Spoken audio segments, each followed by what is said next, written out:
Hey, if you struggle with your downswing and what people call transition, changing directions from backswing to downswing, it could be in your brace trail leg. Today we're going to talk about how to brace correctly and stabilize your backswing.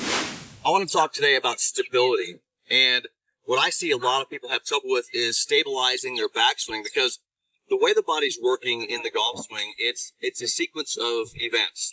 So in other words, it's a sequence of motion starting with stability in the lower body, bracing against the ground where you're staying stable because your feet aren't moving. And then it basically is a domino effect that works up to the pelvis, then the torso, arms, hands, club. So if your lower body is unstable and you're not able to really get the lower body correctly positioned, you're going to struggle with anything above it, upper body, arms, hands, club. So what I see so important is stabilizing against the trail leg. One of my favorite videos is this video of Mo that you see right here, where there's a back view of him, and this is a view that I love to watch at the golf swing, because you clearly see the trail leg is braced as he moves into the backswing, and this bracing the trail leg is supporting the pelvis position. And then as he leverages the club to the backswing and starts coming down, you see how the trail leg is just braced, and it's a push. It's allowing the pelvis to be moved forward, which is the transition of the swing. So I want to talk about how important it is to stay against this trail leg on the inside of the foot. I have a 7-iron in my hand here, and the stance is it's not as wide as a driver, but when you look at this and you see me set up and I go into the backswing, I'm bracing against this leg. You can see that it's framed up. What I'm not doing is shifting on it. I'm not moving out on it. I'm not pushing the pelvis that direction. I'm braced against the inside of that leg. So this leg is pushing inside the pelvis. It's pushing me here. It's pushing up into the pelvis so I can then move forward. People feel this in the ground. I'm not a big ground force guy, but you do feel that you're stabilized against the ground. In other words, your feet are against the ground. I'm not moving that trail foot, and it's bracing me against that ground. That's a very important part of the ability to then change directions in the swing. So I'm going to do this in slow motion. Watch what I do with the trail leg. And you see from here, and I brace, see it's braced, I can easily now move it forward. Now, I want to do something with you, and I want to show you this back view. Come around here behind me for a second. I'm going to do this, and I want you to watch my belt loop.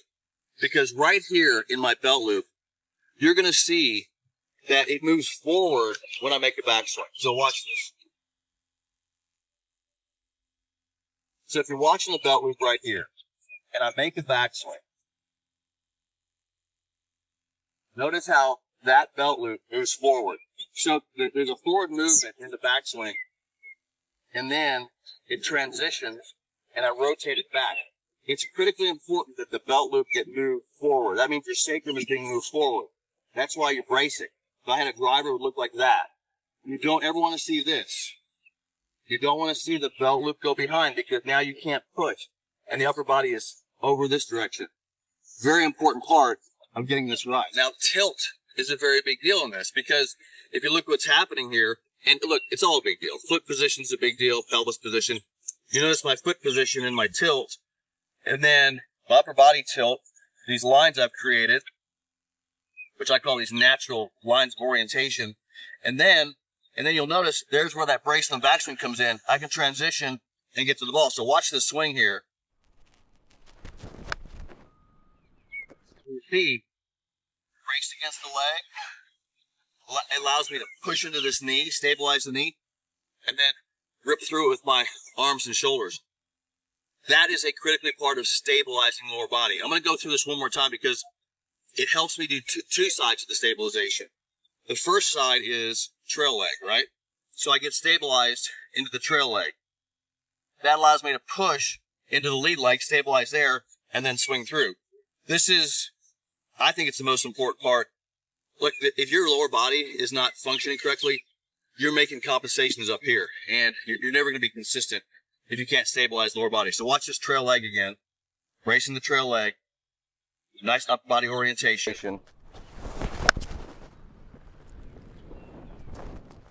Recommendation, make sure your foot position is in good shape. None of this. This causes shift. You want a little rotation in the feet, more in this foot.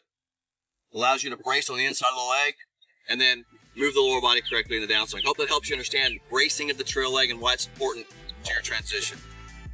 Hey, if you're interested in more videos about the single point swing, click the bell icon, give me a thumbs up, and I'll see you in the next video.